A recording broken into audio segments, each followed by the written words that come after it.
Hi,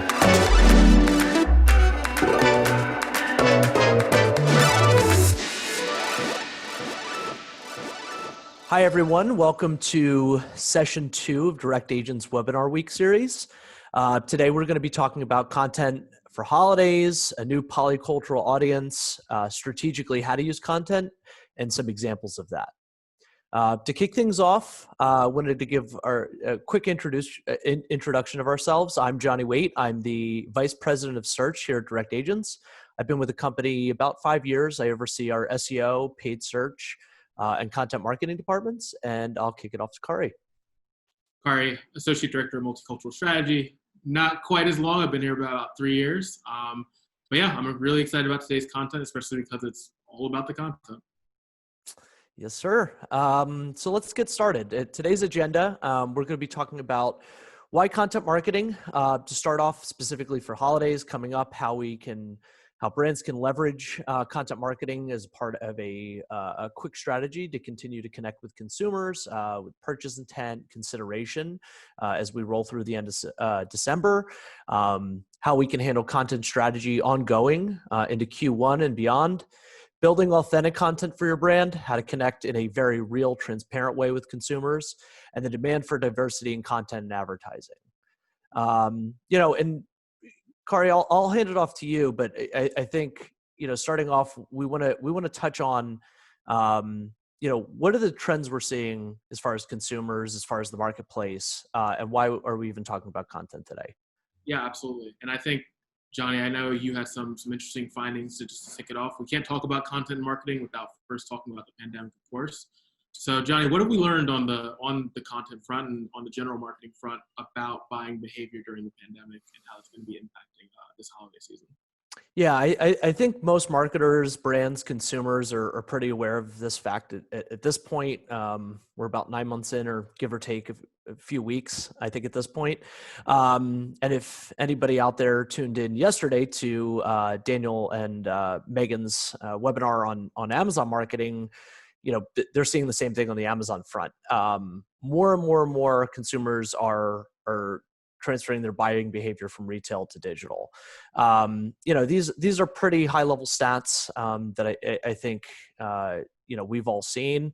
A large part of the marketplace that was never digital or only partially digital has completely shifted over. So I think this is creating a need for diversification of marketing, new ways to connect with audiences. And I think today, really why we want to focus on content marketing is it is one of those crucial pieces of marketing that can, instinctively just be very transparent, very natural for users. But it also doesn't require, a massive upscale in paid media spending. I think the other thing that we want to focus on today is just how we can't look at this audience in a silo. Okay, so this audience is expanded, but who are they? Is that changing? And I think through today's content, what our viewers will see is that it's not just an expansion of audience, but also a dynamic shift in audience and how we can tap into that. But I wanted to turn it back to you, or I'm sure you're seeing the same things on your end. What are your take? Yeah, so I think that to that point, we're absolutely going to be touching on that, and I've got some great stuff about the diversification piece.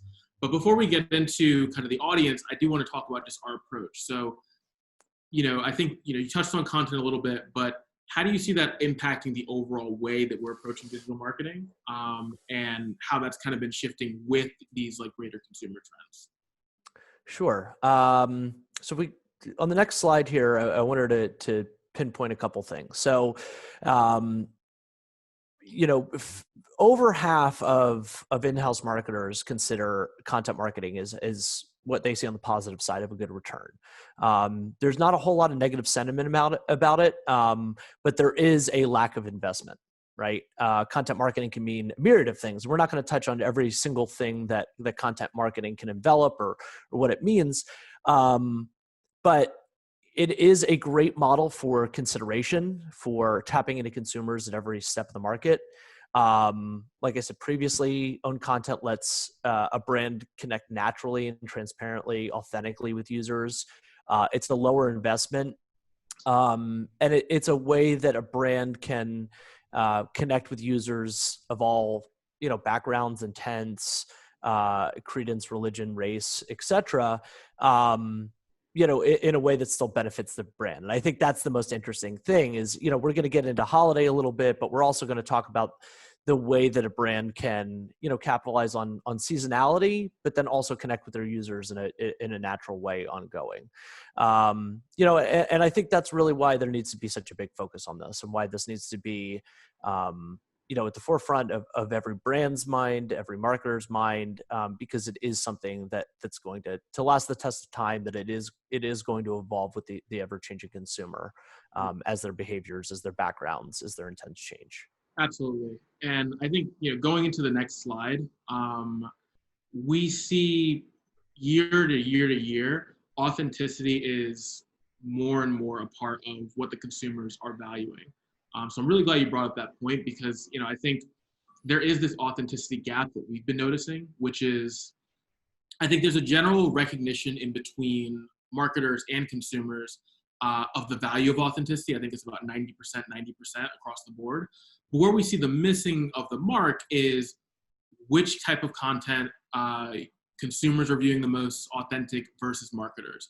And also, I think marketers, we have a tendency. I think, we're no different in this place, but I think in general, marketers have a tendency to overinflate how much that authenticity is coming through in the marketing, whereas the consumers don't really share that. I think they feel as if like at least half of brands, most of consumers, don't really communicate authentically. And I think that when you kind of break down the different types of content, where marketers and where consumers think that the most of the authenticity comes from, you really start to see a big gap there. And so, Johnny, I wonder if you can share some examples and tips on, leveraging some of this user-generated content that consumers are really kind of pushing and agreeing and in their opinion, the most authentic pieces of content, and then how to build a brand strategy content off some of that UGC. Right. Yeah. So it kind of diving into that, there's a couple examples I wanted to touch on. So here's a snapshot of what we're coining as the anatomy of authentic user-generated content. And this is a kind of a micro example of a myriad of different things you can do. But this is an example from Newly, a pretty emerging e-commerce company, I would say. And they really do a great job here of giving users a different touch point rather than just the pure e-commerce experience you're used to, right? I think every user, especially since there's been such a shift to digital, the normal flow, what you would expect on e-commerce brand's website or, on Amazon or a marketplace is there, product images, reviews, value props, what else to shop for, all good pieces of content that are really going to resonate with the user as far as, their consideration for buying. However, I think the most interesting thing about UGC, like you said, Kari, is that it's authentic. I think that's the word there. So, this is an example of a homepage to a product page that Newly displays. And if you look at the top, the first thing they do is they offer a section to users that's trending right now. And this is dynamically changing. This is trending based on what users are interacting and buying with. So this is not the brand curating. If you go on Newly.com right now, you scroll down to the section and then refresh the page, you're going to get hit with a whole new slew of items. So that in and of itself offers some transparency, some authenticity where, yes, we're interacting with this brand. We may make a purchase, but now I'm interacting with the community. The other point I wanted to point out here is, first and foremost, the models and the images of the product itself mirroring what you have from user-generated content. So within this trending, you have brand content mirrored to the types of consumers that have bought this product or may buy this product in the second image below. And this is the customer photos that are included with most, if not all, products that Newly displays on their site. So you're kind of doubling down there on the authenticity factor, because you're displaying in your own images on site, what a typical consumer looks like. And then once they get to the product page, they're seeing that same type of consumer that's actually bought the product and is showcasing it for them. And then lastly, just genuine and transparent reviews. And I think this is when you think of authenticity on an e-commerce site or anywhere, this is where a lot of brands heavily lean in. But if you notice, on this screenshot, it's not just aggregate reviews, and they're not filtering out by these are the best reviews. They'll also have a shift, based on size. So if it's a little smaller, a little bit bigger, it's really hitting that user group in a way that is, this is who we are. We have these pieces of clothing. Some of them fit a little bit larger, some fit smaller, and you're not going to trick a consumer into believing that every brand is going to fit the exact same. So I think all of these different factors is a way of thinking about content that is kind of letting the user do the work for you. And I think as you're going to touch on later in this webinar, about how to be authentic with an ever changing audience, this is going to be one of those crucial factors in content strategy, in just connecting with your consumers and in building brand trust. Yeah. And what I love about this is just that I think, especially with the shift to digital, you lose a lot of that human interaction element that you get in the storefront. I think this kind of highlighting of the user-generated content really kind of almost bridges some of that and restores some of the humanity and human connection that you get, through the shopping experience. Absolutely. And I wanted to move on to one piece that kind of still hits on the holiday trend that talks about, you're still a brand trying to market a product. So in the next slide, in a similar fashion, what's the anatomy of holiday specific content? So, the user generated factor is great. You are up to the whim of your consumer, their interaction with it, what they're posting. Seasonal specific content is still hitting an audience type in their intent, right? You're connecting with users with what they want, what they need to make their buying decisions. So here, I also wanted to touch upon, how content strategy can kind of blend those two together. So, in the anatomy of holiday specific content, this is an example of a client that Direct Agents is engaged with, Bima. They're a really large luxury private shopping e-commerce brand. And what they do that's really great is they kind of hit every essential touch point you would need in content specific to holiday. So first and foremost, if they have promotions that are highlighting them and they're separating them and putting them front and center, I don't think there's a shopper out there that doesn't love to save money. The second piece is they're very overt about, this is for holiday shopping, either for ideas or directly, matching the intent of what you want and what you're looking for. So they have that, in the top of the page, in the middle.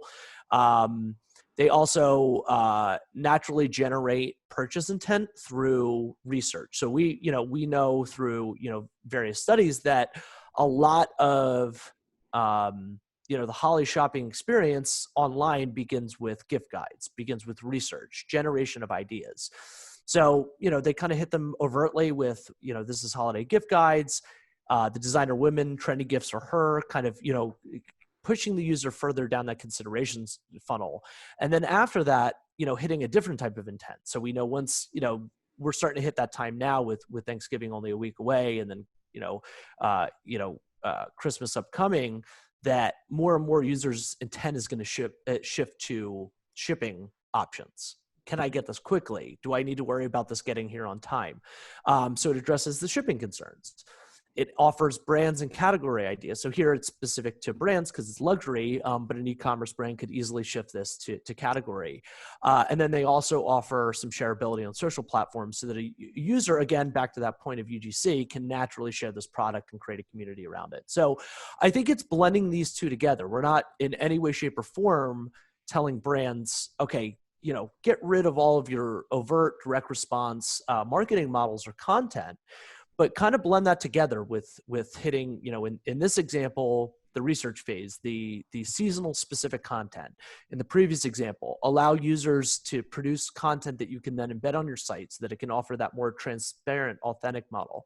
And I think all of these things together really create this kind of cohesive brand strategy that's saying, hey, we're a brand that's trying to sell a product. We're not trying to fool anybody, but don't take our word for it. We're going to provide you with some useful information of, to match your intent, but also let our consumers speak for us. And I think that's really, going to be an important thing ongoing through this holiday season and beyond is, it's not one size fits all anymore. It's adapting as, for the user, to be as educational, to be as transparent, and to be as useful as possible.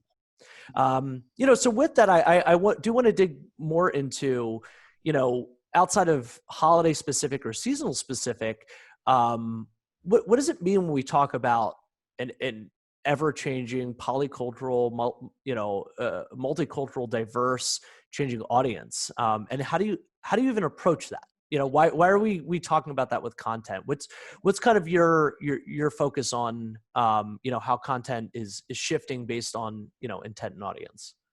It's a great question. And I think to start, I think when we're just talking about general, we're seeing that there is that very strong effectiveness of content. And that goes specifically when we start to talk about multicultural marketing and building that authentic connection. And so, especially when you're taking a look at top of funnel in particular, you are seeing that the content marketing is exceptionally effective, especially when compared to like other paid mediums in terms of, the effectiveness of those particular ads. And I think, as we're going through this, I think we're going to point to some of the other trends, but it all does tie back, I think, John, to the authenticity piece that you're speaking about. And I think the piece about, let's face it, in terms of advertising, we're encountering a saturated market right now. So the unique pieces of content that are, particularly on your site and all of that, it becomes more effective to make every use of those precious advertising dollars. So that way there's not a ton of more leg lifting to do once they get to the site. The content is already there and the content is engaging, and it's exactly what the user wants in that sense. Very cool. Yeah, and kind of walk us through how that applies to the diversity factor. How does there's different pieces of funnel and focusing specifically on content. How do you even begin to dissect and figure out? Yeah, it's a great question. Yeah, and I think that one of the pieces that we've noted is that in a lot of our research that we've been doing is we've been advising brands on more on how to approach things from what we're branding as a polycultural approach is one, I mean, you'll see this in the next slide, but one you're seeing is that a lot of the consumers are more likely to purchase from a brand that has more diversity in their advertising. And what we're also seeing is that TV and traditional mediums have been more effective and have invested more in multicultural marketing. So usually on the digital side, especially when it comes to more customization and more authenticity, we're ahead of the curve because we have a lot more data. We have a lot more that's informing our buying decisions. But in this instance, I think, this is a space where digital is lagged behind. And I think especially now that you have these massive consumer shifts to digital, there is a huge opportunity for brands to really capitalize that and really own a lot more of the multicultural space and invest in these markets and invest in that content and make sure that it's supplemented by advertising. And then I think if we go into the next slide, there's some really great pieces here that kind of further reinforce this, where there is essentially 61% of consumers, and that's total consumers, not just multicultural consumers, view diversity as important in advertising. And then, again, when you take a look at where people are seeing that diversity, you're seeing only 20% are selecting social media. Even less are suggesting, general digital ads and streaming. What you're seeing is that network TV and basic cable are still like the leading ones in terms of when you aggregate that, are the leading factors in terms of that visibility and that diversity in marketing.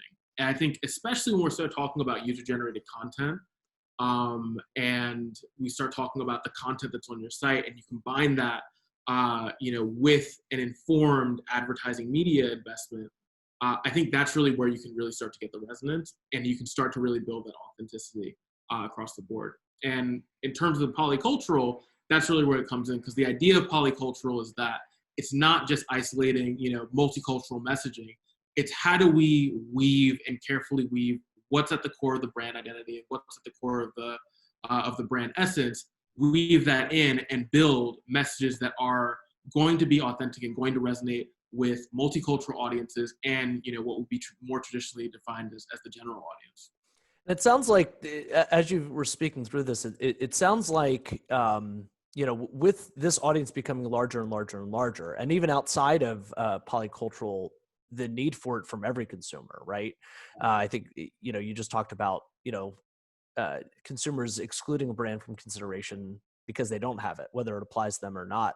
And would you say that, the reason that we're tying this into content and specifically focused on user generated content could be kind of encapsulated in the phrase that you just can't force it? You either are authentic and transparent regarding, the different audience groupings, and either you're going incredibly top of funnel with TV. And then as you start to get down the line, that just needs to be generated by your audience. It needs to be connected by your audience. Would you say that's a fair assumption? I would say so. I think that if anything, the further down we go in the funnel, the more customization that we should be striving for. And I think that most marketers would agree with that. I think it's the value of marketing in the current age is the amount of customizability and personalization that we can do in building those connections with our consumers. And I think that, the user-generated content and all of that is an excellent step in the right direction for the industry. And I think that, it's not just a nice thing to do. I think there is obviously a moral case for it. But I think that at the end of the day, this is going to resonate with more people. It's going to impact your bottom line. And for many industries, if you get ahead of this now, you start working on this for this holiday season, 2021 planning, what you're going to end up with actually is just you're going to start to capitalize on untapped market share. Great. Let's kind of cap it off for everybody. So, key takeaways. Why don't we start just talking about inclusivity as an increasingly important factor in connecting brands and consumers. So, I think as user generated content grows and you have, and I think another important point to make as we kind of cap everything off is that user generated content grows as brands begin to trust you and start to see themselves represented. I think leveraging user generated content, homegrown content, natural content is a great way to transparently, authentically connect your brand with your brand's core identity to new users. I think that's, it's very hard to show that through an advertisement, but when you have UGC, when you have natural homegrown educational content, those are ways that you're really going to, see that brand identity come out. I think the other thing that we really touched on is that content's a key component in a media mix to prove authenticity, right? It is one of those models in the marketing strategy mix that is not kind of putting a message in front of your face and saying, this is it, buy now. I think it helps brands to keep up with growing competition. I think that it's great in hitting that seasonal intent. And it's also great at evolving, as their user base, as their audience evolves.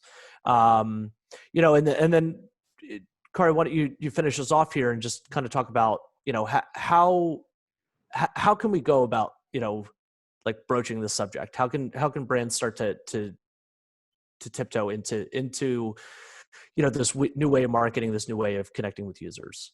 I think it should, I think for most marketers, it should come organically. I mean, we've been, especially when we start looking into social media advertising, all of that, we've always been talking about, all right, let's take a look at the comments on our posts. Let's see how that engagement's trending. Let's see who's sharing this content. And I think just layering in those transparent conversations about, all right, that all is rooted in like, who is our consumer and who is engaging with our content and who are the consumers that we want to reach. And I think that as you're having that organic conversation, of course, you're going to delve into multicultural. Of course, you're going to delve into that and make sure that you are essentially leveraging your brand content as an extension of your UGC when possible, using that to inform it. And I think, again, I think the brands that are able to capitalize on this will be well positioned, not just over the course of the next year and finishing out the holiday season, but definitely going into 2021 and beyond as these demographic changes are playing out. Great. Well, I think we've covered a lot here. I hope everybody out there, found this informative, found it useful. I think, the name of the game here is just be authentic. Start now. It's definitely something that you can utilize for the fast approaching holiday season and kind of capping off the year and into next year. But thank you for your time. If you have any questions, you can email us at marketing@directagents.com, or Kari and I or anybody, one of the many members of our teams are happy to help in any kind of questions clarifying this approach. So we hope you tune into the next webinar, which will be Sarah Martinez and others from our HR department talking about culture in the workplace. Thanks, Right. everyone. Happy holidays, everyone.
Hey everyone, welcome to our conversation on the culture of hybrid work, reimagining space for collaboration and camaraderie.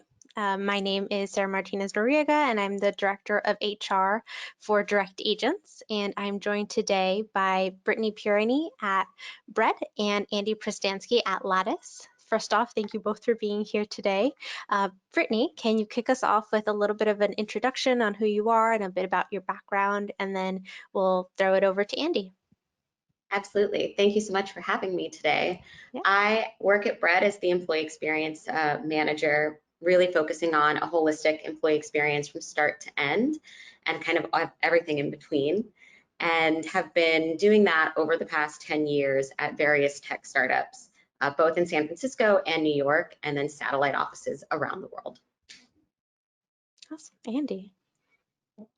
My name's Andy. I'm a content marketing manager here at Lattice. We're an all-in-one people management platform, and that includes engagement surveys, performance reviews, and employee development. And as a writer, I've followed the HR strategy and HR tech space for almost a decade. So while not a full-time HR practitioner, I'm definitely an HR enthusiast.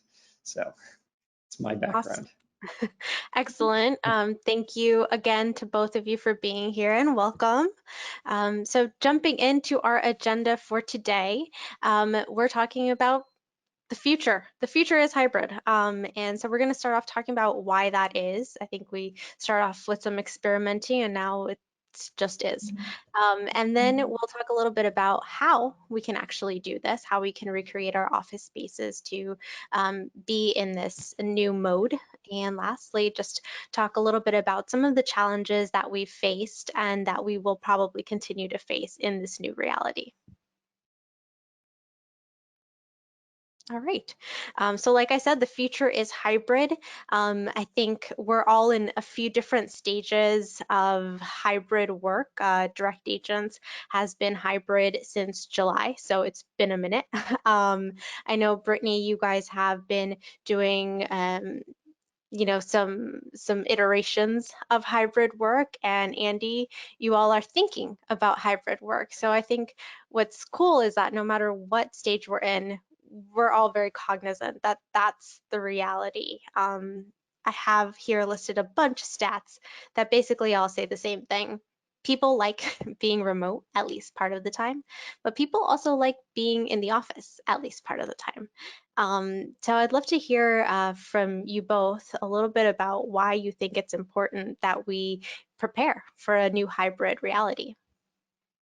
Brittany, if you want to kick us off. Absolutely. I think, it's super important that employees feel that they have that flexibility and that support, especially currently in this COVID environment where people have very different feelings and comfort levels around traveling, going to and from the office, and just really needing to feel as though the company is very much in support of those feelings. Yeah, absolutely. Do you have any thoughts, Andy? Yeah, and I think even before this year, you kind of felt companies were getting more and more comfortable with the idea of hybrid work. It really depends on what industry you're in, but at least in tech, there were already companies that were kind of touting themselves as remote first. Companies like Webflow, I think, is one. And I think it's probably safe to say that the last 12 months have kind of accelerated things pretty significantly. As all of us, whether you're an employee or a manager, you've kind of had this year to trial out working from home. You've been sort of able to prove yourself to that extent. And I think that now that so many people have had kind of a taste for that experience, it's going to become more and more of an expectation, especially in tech, which is sort of Lattice's industry. And I think, from a recruiting perspective now, things like being able to work from home periodically throughout the week are less of a perk and a nice to have and more of a expectation. Obviously, who knows what the next big shift is going to be, but I think it's safe to say that hybrid is less of this sort of weird anomaly and more of a norm, I think. Yeah, definitely. I guess I'll throw out that question though. why not just fully remote? I think there are some companies that have tossed it around and they're like, if you go fully remote, you know, you won't have those overhead expenses of actually having an office. It's easier. Why should we still consider having some sort of office? I think it comes down to, you know, the working styles of employees and the needs that they have. Some employees, at least especially from our end, have been wanting the office opened for a very long time, the moment that New York allowed us to. And we didn't because we really wanted to really see what was going to happen as some offices opened. And there are employees who can't work from home, whether it's too small in a New York apartment, or they have roommates or children.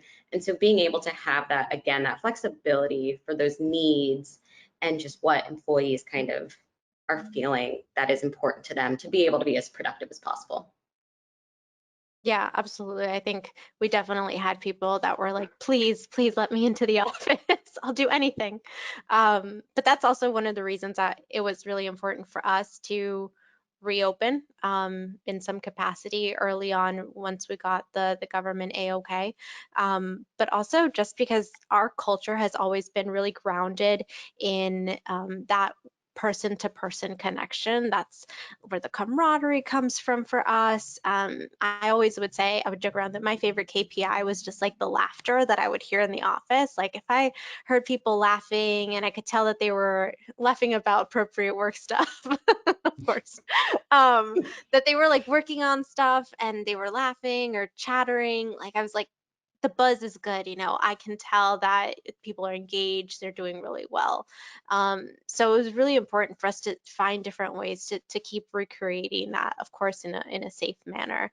Um, but yeah, I think I was reading some of the science behind like the levels of serotonin that we get from eye contact that can't be replicated with video chat, and I just thought that was crazy. It made me feel a little bit bad that my mom's always complaining about how video chat isn't the same. It's true. It's scientifically proven. So yeah, I think we have to be, like you said, flexible to the idea that people need both, right? Yeah, I think we've all learned so much about our various teams' working styles. Whenever you run a survey, a return to work survey, like we have a few times, seeing the discrepancy from department to department has been like fascinating. You know, our engineering team generally is more in favor of working from home. Sales is like raring to go. So I think it's you can learn a lot just from those sort of results. But in general, I think the last year has really demonstrated how everybody has their own unique preferences, working style, and the future is probably catering to that to some degree. So definitely, it gets maybe overused, but I feel like we've learned a lot about ourselves and others this year. So I guess like we've talked about some of these, at least at a high level, like these big ideas around remote work. Is it here to say? I think it's fair to say yes, it is. But realistically, there's kind of the question of how do you implement the model, right? I think probably the most obvious question to ask first is how do you even decide who comes in to start? Do you lead in with a wave, which is what I don't think any company is really doing, or do you kind of like prioritize by role or by preference? Would love to hear from both of you as HR practitioners, kind of like where your head's at. Yeah, I can And maybe jump in. we'll start with you. I can jump in. Yeah, so we did it mainly by preference to begin with, especially because it was the very beginning of things reopening. We wanted to be very conscientious of people's feelings. It wasn't honestly until the fall, late summer, early fall, where we started to have some mandatory get-togethers, but those get-togethers did not have to be at the office because again, there's a lot of, you know, feelings between you might be okay getting together in the park with a mask on versus in the office with a mask on. It's a little bit different. So we wanted to be cognizant of all of that. But what we've been doing recently with our last wave of new hires, we've actually hired our team has grown by 30%, which has been crazy for my hiring team. But we've been doing any local hires have been onboarding in the office, which has been really nice for them. Of course, we make sure that they're comfortable with that, but it's been nice for them to be able to really engage with their manager, with their teammates, so that they get like the right footing to start off with. And by onboarding, I mean they come in 2 days per week. It's not like they're in 5 days a week or anything like that. We're kind of doing that 3 days on, 2 days in kind of flow. Yeah, I think for us, very similar. We just opened as a soft opening in September at 30% capacity, mainly because that's all our office could allow for social distancing. So after we sent out that return to office survey, as Andy mentioned, we found that there were a big kind of group of people across the organization that really did need at least 2 days in the office based off of what's going on at home, or just they miss that kind of routine of coming to the office. And so right now it's all voluntary through the end of 2020. 2021 is still up in the air, but in preparation for that, we've actually worked with every department and team lead to kind of walk through from a department standpoint what that survey result looked like and how much of their team wants to be in versus not, and whether that team can actually work in a hybrid role. We have 1 to 2 teams in a satellite office that really do need to be in the office 100% of the time as soon as it's safe to do so because of the nature of our business. Other teams such as engineering and product are in favor of remote, and all of our recruiting efforts have actually turned to focusing on remote hiring. And then other teams in New York have very much said that they'll want everyone to be in, but they're also working with individuals who need special accommodations if they're parents and they don't have childcare, if they're immunocompromised or other high risk. And so being able to kind of work with the team leads has been really important for us, rather than just saying everybody has to be in or everybody isn't in, and we're just trying to be as supportive as possible. Yeah, it's so important to have those like connections. We've been doing similarly. I do monthly check-ins with each department head to go through their roster of everyone. How are they feeling? Because now we can't see them. We can't see them. Even if we are going to the office once in a while, they might come in on Thursday. I come in on Monday. Like I never saw them. So yeah, absolutely. I think check-ins are really important. I think there's, Andy, you and I were talking a little bit as we were preparing for this, kind of about the division between on-site and remote employees. I'd love for you to tell us a little bit more about what you think about that. Yeah, so I was reading an article in the New York Times a while back that was talking about kind of, more or less the same topic about how remote work is becoming more of a normal thing. And one of the comments, I sort of broke the cardinal rule of reading the comment section, was, oh, okay, you want to go remote? Well, good luck with that next promotion. Good luck with like having that visibility that you would get if you were in HQ. And, as remote work becomes more of a norm, and as hybrid work becomes more of a norm, there's this real concern among some people that by not being in the office or not having that face time, they're in some way compromising on their their visibility in front of their boss, or maybe for recognition opportunities, maybe they're worried about being overlooked. So I'm just wondering, because a lot of us, including myself, who I'm going to be full-time remote next year, like how can HR potentially, combat that dynamic? Is there something? Are there best practices? Is there an approach to training? How can we counter that?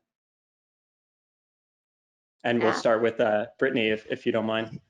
Yeah, absolutely. I think one piece, going back to what Sarah mentioned earlier, was the piece about connecting with managers. I do similar ones where I'm checking in on recognition specifically? What are the team initiatives? How do we promote those, and how do we support you in that, to kind of bring some of that transparency and visualization to the entire company, since we are no longer seeing it in the day-to-day, and you're not walking by and seeing people high-five each other because they finished that project. And so working with the managers has been really helpful. At the same time, we're keeping our programming very much remote first. And though our office is open at 30% right now, and even in a hybrid world, as I start to think what that looks like when more kind of mandatory attendance is needed, is that it will still be remote first, and the programming from onboarding to events will focus on that, but we'll kind of cater to in office as well. And I have a few ideas bouncing around, nothing set in stone because we're still not quite there yet. But I think, really making sure that that remote first is the key element. Yeah, even when you do have like I said, we've been open since July. I guess we would call ours a soft opening too, because it's not mandatory. We've said until April 1st of 2021. That's kind of when we've extended it to, just with all of the news and everything. We don't see anything opening fully faster than that. But in terms, of even our setups, we like invested in owl cameras. They're super cute. They hoot the first time you set them up. It's the best. But these owl cameras that follow you around in a conference room, because we wanted to be able to have the people that were at home feel like they were in the conference room with the people that were, using an actual conference room in the office. We didn't want them to feel like, well, all of a sudden I'm at home, so I'm not getting the same opportunity as the people that are, in the office. So that's been a little bit of an investment there, as well as, being that with the Zoom room setup. We did 2 of those for 2 bigger conference rooms. But yeah, I just think it's so important to make sure that you keep talking to your managers and keep telling them about the importance of raising the flag when someone on their team did a good job. They are the spokespeople for their reports, and we can't stress that enough, that they need to be the champions, not just, on where their reports mess up and where they need to correct, but where they raise them up, right? So we have a kudos wall that's part of Lattice. I always remind managers, because I hear about the praise, but I don't see it on the kudos wall. I'm like, hey, put that on the kudos wall. And then people can see it during the end of year reviews. Everyone can see it. The CEOs are on there, the executive board is on there. We also do monthly, so every other week we do a company meeting, and we often have a different sort of work showcase, where an employee that's working on something might have like an exec sponsor them and do this presentation on a piece of their work, and that way they're able to show it off to the rest of the company, and that's something that is fully on Zoom. It's been nice to have it on Zoom and in the office as well, because for those presentations, I like to be in the office because I really feed off of the energy of actually seeing that people are listening to me, and like I can feel the energy, and when they clap, I can actually hear it. So I've been enjoying. I'm a glutton for the clap, so it's been nice. I was gonna say it's amazing, and I guess it begs the question, like, if something isn't on the kudos wall, did it ever happen? So, which is, I think, just a testament to how we've had to adapt everything to be super visible and transparent and accessible to employees regardless of wherever they are.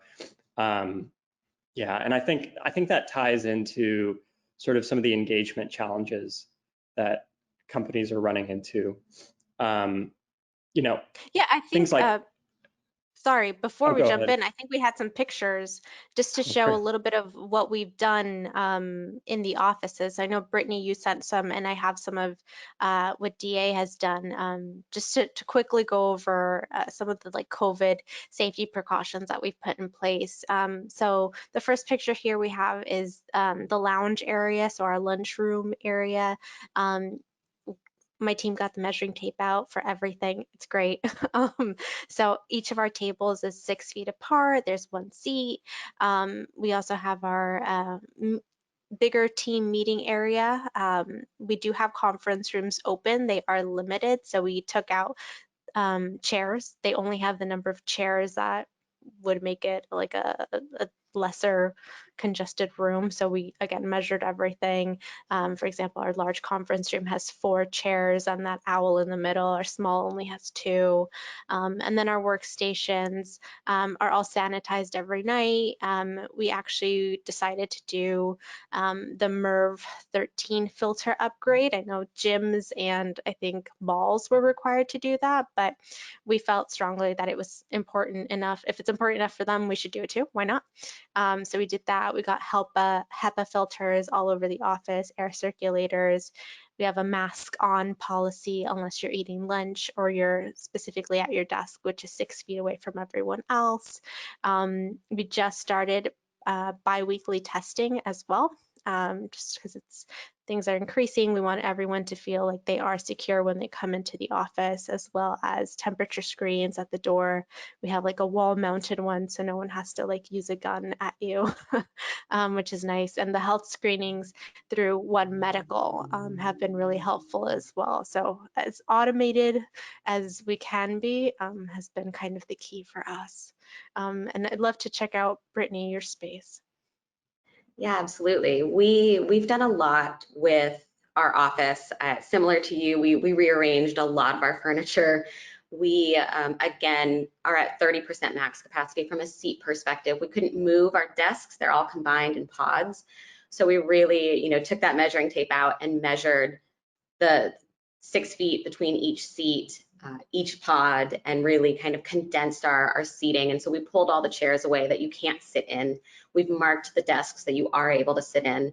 At the same time, you have to sign up for a desk. So we used to have personalized desks, and now we're kind of in a hotel desking situation. I'd love to actually make it a little bit more automated. We're using Google Forms right now to test it out and see if this is something that we want to do. So right now you sign up for a desk, you fill out a Google form for a health assessment, and then throughout the space, we've really removed a lot of furniture. We have markings on the floors. We also have markings on our tables in our conference rooms and in kind of our cafeteria area, so you know exactly where you're allowed to sit. And then some of our conference rooms are in use based off of the ability to be able to social distance. Anything that was single person, we opted not to. It just felt too hard for our day porter to really manage that usage. And then we've also put in sneeze guards for some of the conference rooms as well. So our boardroom used to hold 20, it now holds 3, and it's sneeze guards and marked tables. And then across the office, we have hand sanitation stations, we have signs and markers all over. We have our day porter constantly disinfecting, as well as an evening porter, and then weekly super deep cleans. And then we've also utilized nanoseptic film on all of our door handles, just for an added part of safety. Awesome. And I think we're missing your pictures here, but I'm sure our marketing team will be able to send out those pictures so that everyone watching can take a look. Because I think it's so important. It's easy to talk about the how, but it's nice to actually see it. Absolutely. Cool. So Andy, we were ready to talk about challenges. Sorry about that. I mean, I would share some pictures, but it would just be my desk in my living room. So I think, so kind of like going back to the topic of engagement and making sure that things are built virtual first. We touched on this a little bit. I think onboarding and L&D are especially sensitive right now, especially onboarding, because if you're joining a company in kind of a weird time already from a job market perspective, there's a lot of anxiety around, am I going to feel, welcome? Like, is everything in place? And if you're experiencing that as a remote employee, it's even weirder. So I guess my question is, what can HR pros do to sort of ease that transition a little bit and make it as inclusive and engaging as an experience as possible? And maybe Brittany, you can sort of kick us off. We had to revamp our entire onboarding process, mainly because we were very much only offices, and now we've definitely embraced this hybrid remote life. And so one thing we did was we had to go back, IT and I, and really figure out how do we automate and utilize vendors to send the equipment and the track it and make sure that it gets there in a good amount of time. Our swag and our new hire kits, make sure those get there and everybody has one. And then revamping the day one schedule was really important because we were just on the East Coast and now we're across the nation. And so 10 a.m. worked great for just New York. It doesn't quite work for San Francisco, which means, you know, they're waking up at 7 a.m. for onboarding. And so to really truly make it equitable, we've adjusted our schedule, and we worked with managers and said, hey, look, this is our process. If you have concerns or thoughts, let us know before we implement, but this is why we're changing it. And really it's to make it as equitable as possible. So if you have a San Francisco employee as well as a New York employee on the same day, they don't feel kind of left out and feeling like they're not getting something as equitable as someone else, as well as working with the management team so that if we can put together cohorts for new hire days so that we can focus if our operations team really needs more time with IT to support their setup, and they do, and it's whereas our engineers don't. We started to have different schedules for different groups and worked with management to really hone in on that and focus on how that was going to continue to be equitable while we're remote. And remote IT onboarding is by far the trickiest piece, especially if you're having to set up the systems with people. So we really just overhauled the entire process. Yeah, that it's definitely been intense. For us, Amazon Prime is our best friend.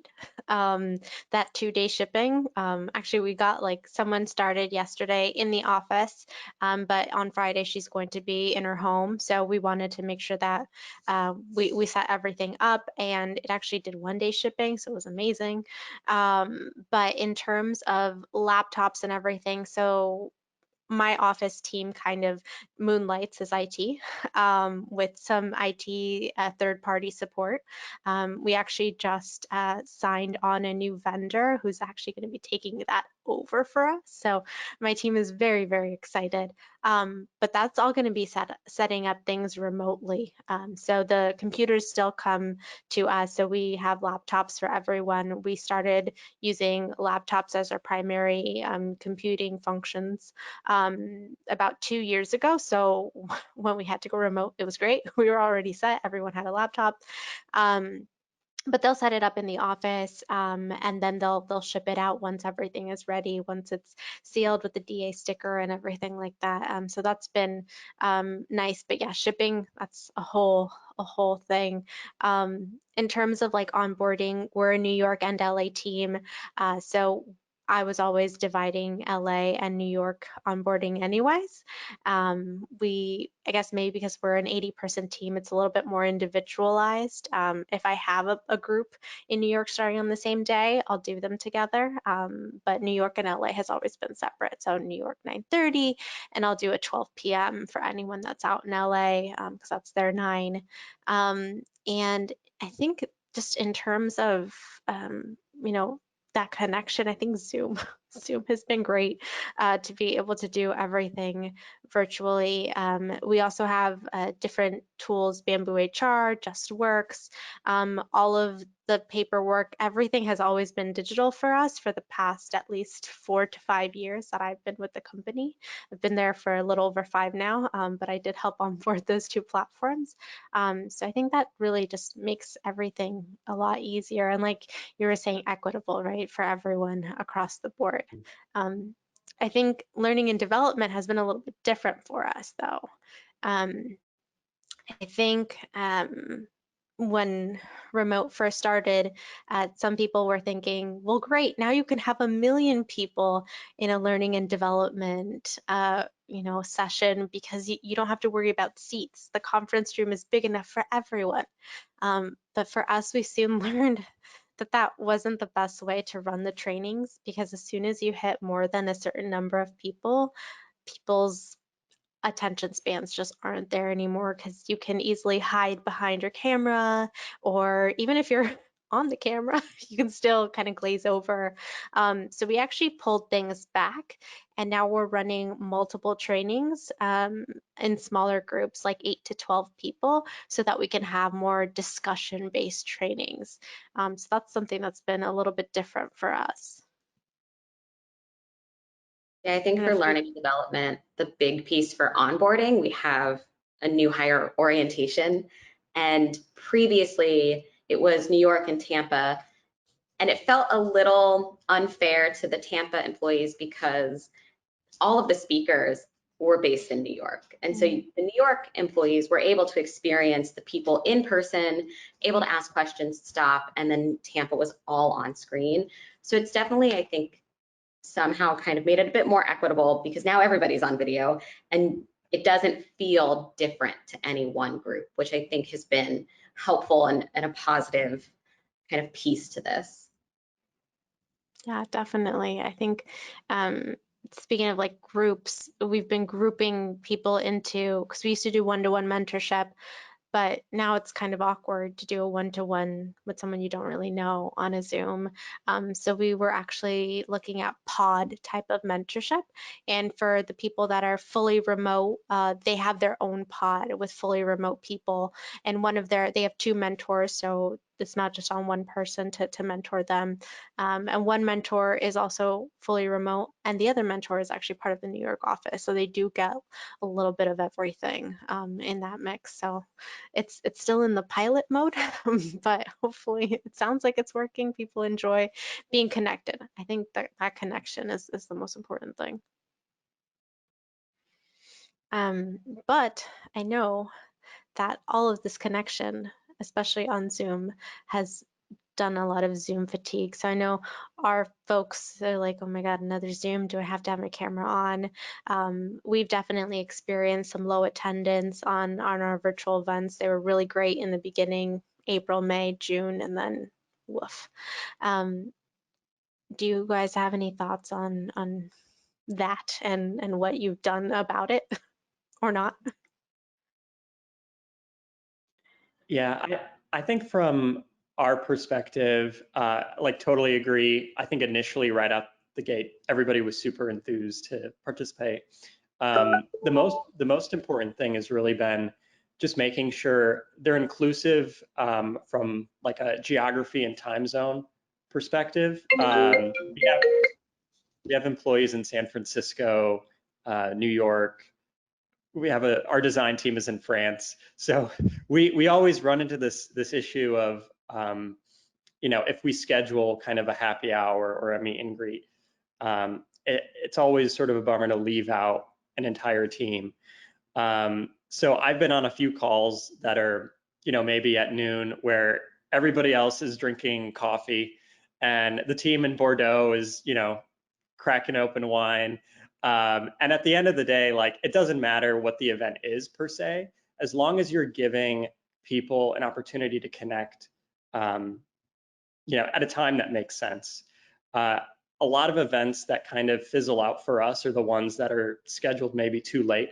If you have like a Thursday night or a Friday night happy hour, it's really hard to pull people away from, maybe they have family obligations, or maybe they've just been staring at the screen all day and they really aren't super enthused about getting on a call at 6 or 7 to have a virtual happy hour. So I think for us, some of the midday events have worked really well.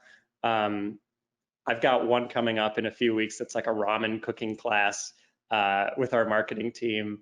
I know the HR team's got a few things planned as well, but for us, it's been all about timing and just bringing people together.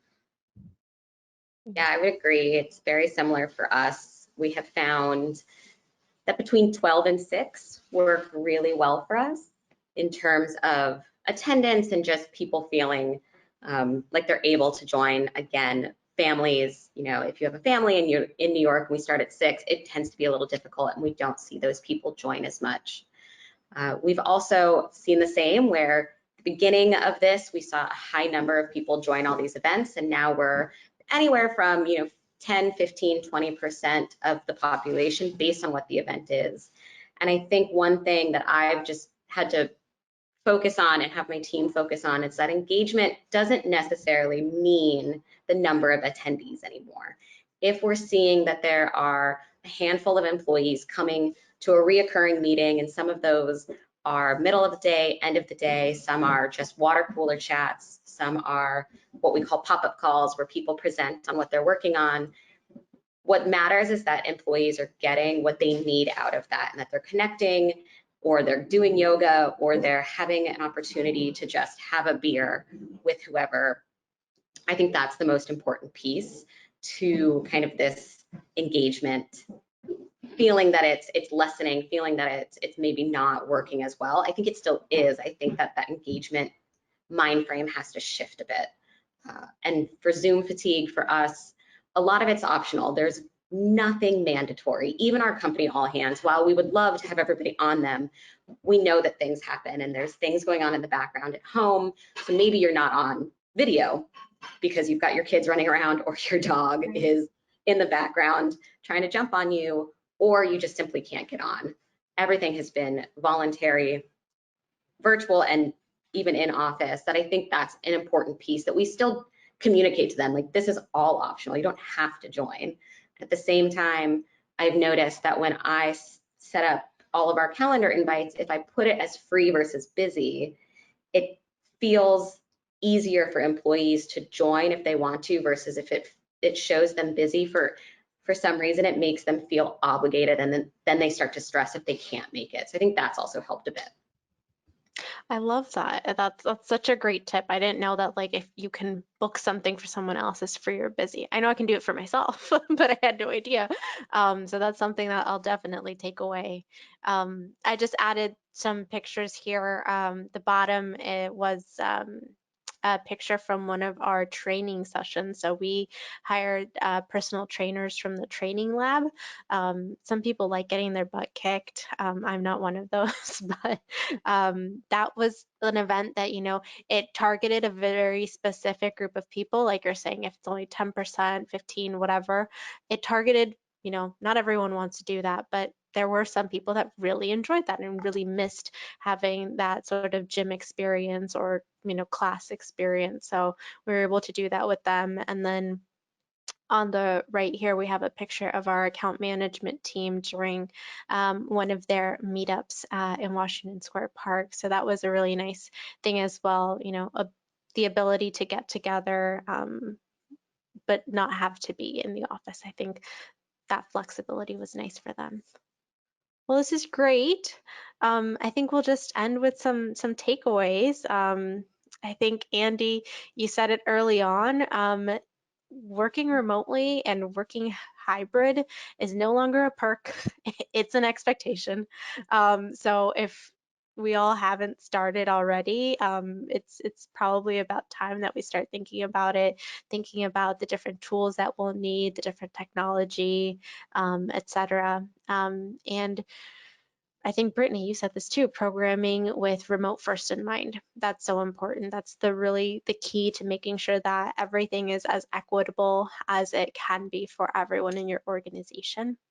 And lastly, celebrating wins of all sizes. So whether we're talking about the number of attendees in your virtual event, or the wins across the team, I think making sure that you're celebrating constantly. You have great teams, and I think, you know, showing them that appreciation, that no matter what's going on in our outside world, that we still have something really special as our company culture.